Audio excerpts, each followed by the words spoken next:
my life is in your hands. Scared, man. I told you I got you, bro. You got movies to film. Yeah, exactly.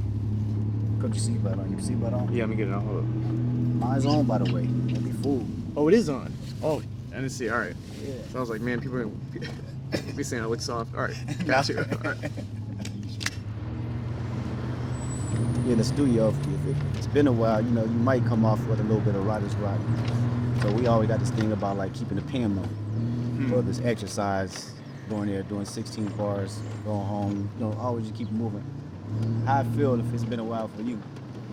Yeah. Take a minute for you warm up in front of the camera, take a minute to remember the lines, get into the character. How long what's that process? Yeah, all the above. You know, I try to prep at home. But the thing about acting is if you don't have an audience, it's just a form of insanity.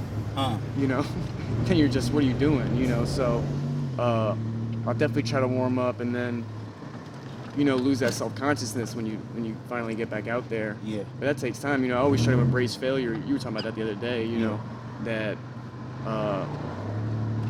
the most important part of a bad day is like the way you leave it. And if you could leave a bad take or a bad day with a positive attitude, then you got nothing to fear. You know. I think that's probably one of the biggest misconceptions about me as an artist. I'm always locked in and I'm always trying new things. Now, whether or not I like them is a whole nother conversation, but I have to keep the pen moving. You know, it's not from sanity. And it's also has given me the opportunity to learn myself. You know, find out who I am. You mean through the styles of expression or the actual lyricism or everything? I mean, because when we write, man, you gotta sit and go through the emotions and be vulnerable about it. You know, whether it's a fun song or sad or, you know, got some type of depth or not. These are still relatively your personality, you know, pushing through.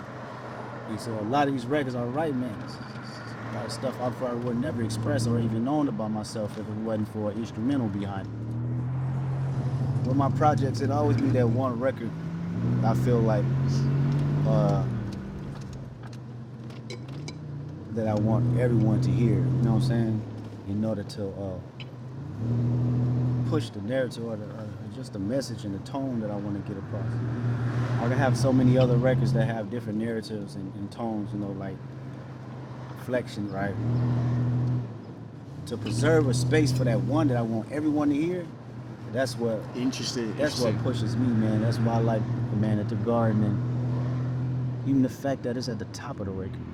Yeah, that's how it felt like to me, you know. Also just being a fan of your music forever and knowing like, look at where you're at now, man. Like, it's this crazy Super Bowl halftime show. And you just keep climbing, bro. It's like amazing. Appreciate it, man. I mean that, bro. Yeah. Man in the Garden, I mean every word on that motherfucker, man. That's probably the easiest record to write. You know? And